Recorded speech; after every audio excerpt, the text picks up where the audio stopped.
नमस्कार, ये आकाशवाणी शिमला है। अब आप पूनम शर्मा से प्रादेशिक समाचार सुनिए। आज के मुख्य समाचार। प्रधानमंत्री नरेंद्र मोदी ने लोगों से आगामी त्योहारी सीजन में वोकल फॉर लोकल के मंत्र के साथ स्थानीय उत्पादों को बढ़ावा देने का किया आह्वान। आकाशवाणी पर मन की बात कार्यक्रम में नरेंद्र मोदी ने देश के अनेक राज्यों में हो रही प्राकृतिक आपदाओं पर जताई चिंता। मुख्यमंत्री ने आपदा प्रभावित क्षेत्रों में राहत व बचाव कार्यों में तेजी लाने के अधिकारियों को दिए निर्देश। और राज्य में लगातार हो रही मानसून की भारी वर्षा से जनजीवन प्रभावित, अगले 2 दिन 8 जिलों में भारी वर्षा का रेड अलर्ट।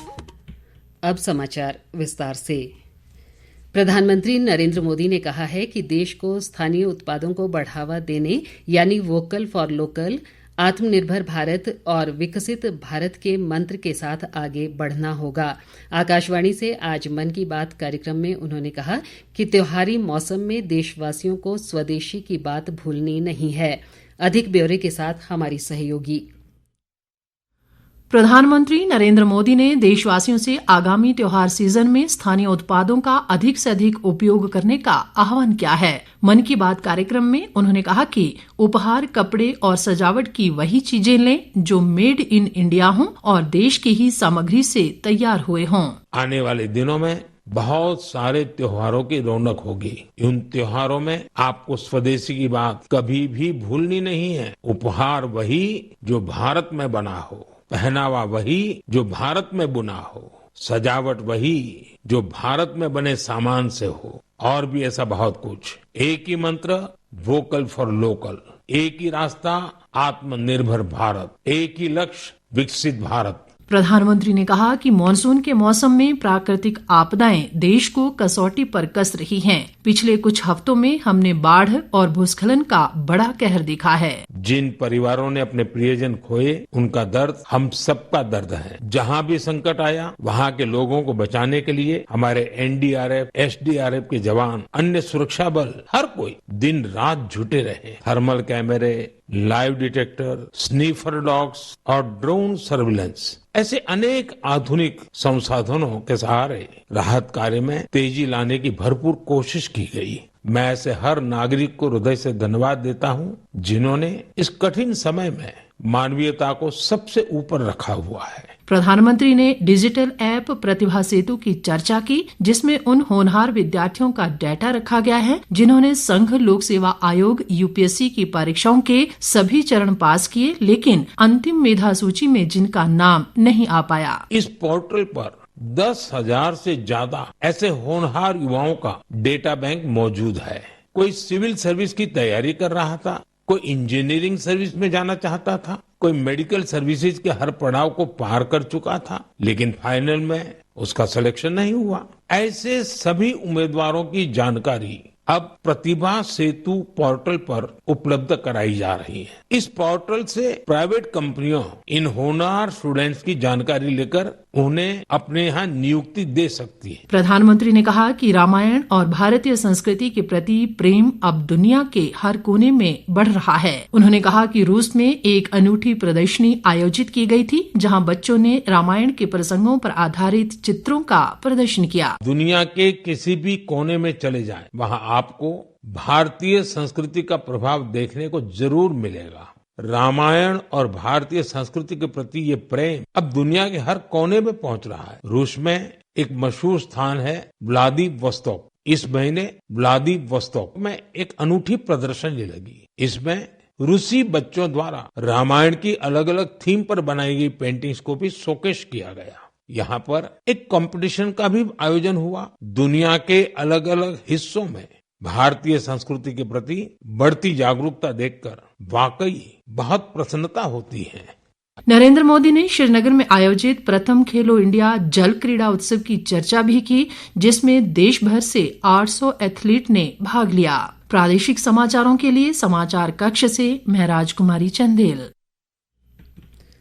मुख्यमंत्री सुखविंदर सिंह सुक्खू ने आपदा प्रभावित क्षेत्रों में राहत व बचाव कार्यों में तेजी लाने के अधिकारियों को निर्देश दिए। उन्होंने आज शिमला पहुंचते ही मुख्य सचिव से वर्षा से उत्पन्न स्थिति के बारे में विस्तृत जानकारी ली। मुख्यमंत्री ने कहा कि लोगों की सुरक्षा सरकार की सर्वोच्च प्राथमिकता है और राज्य सरकार प्रभावित परिवारों के साथ खड़ी है। सुखविंदर सिंह सुक्खू ने प्रदेश के सभी लोगों से एहतियात बरतने और प्रशासन के निर्देशों का पालन करने की अपील भी की है। ताज़ा समाचारों के लिए आप हमारे Facebook page all India radio news Shimla, x handle @AIR News _ और YouTube channel AIR Shimla news पर लॉगिन कर सकते हैं। प्रदेश में पिछले 2 दिनों से लगातार मॉनसून की भारी वर्षा हो रही है, जिससे अनेक स्थानों पर जनजीवन अस्त व्यस्त हुआ है। चंबा जिले के भरमौर में भूस्खलन के कारण फंसे मणिमहेश यात्रियों को लगातार हो रही भारी वर्षा में निकालने में मुश्किलें आ रही हैं। हालांकि प्रशासन ने यात्रियों को निकालने के लिए बसों और टैक्सियों का प्रबंध किया है और पिछले 3 दिनों में लगभग 12,000 यात्री निकाले जा चुके हैं। अभी भी भरमौर के अनेक स्थानों पर लगभग 3,000 यात्री बचे हैं, जिन्हें निकालने के प्रयास जारी हैं। इधर शिमला में भी भारी वर्षा का दौर जारी है और अनेक स्थानों पर भूस्खलन व पेड़ गिरने से यातायात प्रभावित हुआ है। विकासनगर में भूस्खलन व पेड़ गिरने से 2 गाड़ियां दब गईं। हालांकि इसमें कोई जानी नुकसान नहीं हुआ है। शिमला के महापौर सुरेंद्र चौहान ने घटनास्थल का दौरा कर बताया कि क्षेत्र में कुछ पेड़ खतरा बने हुए हैं, जिन्हें जल्द हटाया जाएगा। इसके साथ 2 पेड़ भी आए हैं, जो उसमें 2 गाड़ियां और एक स्कूटी भी दब गई है। इसके साथ साथ ही 2 पेड़ बहुत डेंजरस है, उसको भी इमीडिएटली निकालना पड़ेगा। विकासनगर में 1-2 जगह और पॉइंट ऐसे हैं जहां पर काफ़ी डेंजरस है, तो उसको अभी वक्त समय रहते हैं उसको निकालना चाहिए। इस बीच मौसम विभाग ने आज ऊना, बिलासपुर, शिमला, सोलन और सिरमौर जिले के कुछ स्थानों पर भारी से बहुत भारी वर्षा का रेड अलर्ट जारी किया है। वहीं अन्य जिलों के अनेक स्थानों पर भारी वर्षा का ऑरेंज अलर्ट है। इसके अलावा कल 1 और 2 सितंबर को भी ऊना, हमीरपुर, बिलासपुर, कांगड़ा, मंडी, सिरमौर, कुल्लू और चंबा जिले के कुछ स्थानों पर बहुत भारी वर्षा का रेड अलर्ट है।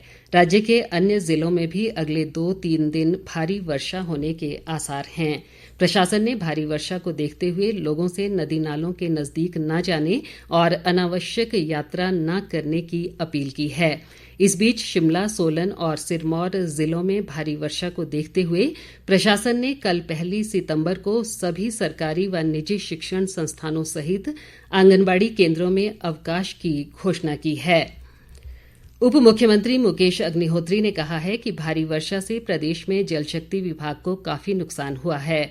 उन्होंने बताया कि चंबा जिले में विभाग को इस आपदा में लगभग 100 करोड़ रुपए का नुकसान हुआ है और करीब 500 जलापूर्ति योजनाएं प्रभावित हुई हैं। इनमें से 394 योजनाओं को आंशिक रूप से बहाल कर दिया गया है।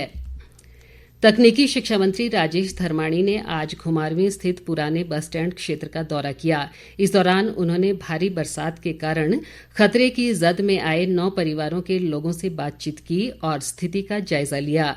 राजेश धर्माणी ने विश्वास दिलाया कि बरसाती मौसम के समाप्त होते ही उनके घरों को सुरक्षित करने के लिए हर संभव कदम उठाए जाएंगे। इस दौरान तकनीकी शिक्षा मंत्री ने अधिकारियों को प्रभावित परिवारों की समस्याओं पर विशेष ध्यान देने के निर्देश भी दिए।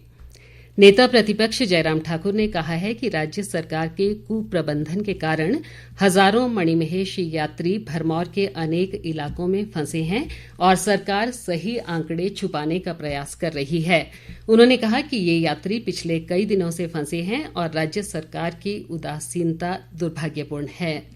अंत में मुख्य समाचार एक बार फिर। प्रधानमंत्री नरेंद्र मोदी ने लोगों से आगामी त्योहारी सीजन में वोकल फॉर लोकल के मंत्र के साथ स्थानीय उत्पादों को बढ़ावा देने का किया आह्वान। आकाशवाणी पर मन की बात कार्यक्रम में नरेंद्र मोदी ने देश के अनेक राज्यों में हो रही प्राकृतिक आपदाओं पर जताई चिंता। मुख्यमंत्री ने आपदा प्रभावित क्षेत्रों में राहत व बचाव कार्यों में तेजी लाने के अधिकारियों को दिए निर्देश। और राज्य में लगातार हो रही मानसून की भारी वर्षा से जनजीवन प्रभावित, अगले 2 दिन 8 जिलों में भारी वर्षा का रेड अलर्ट। इसी के साथ ये समाचार बुलेटिन समाप्त हुआ। हमारा अगला बुलेटिन आप सुन सकते हैं कल सुबह 9:20 पर। नमस्कार।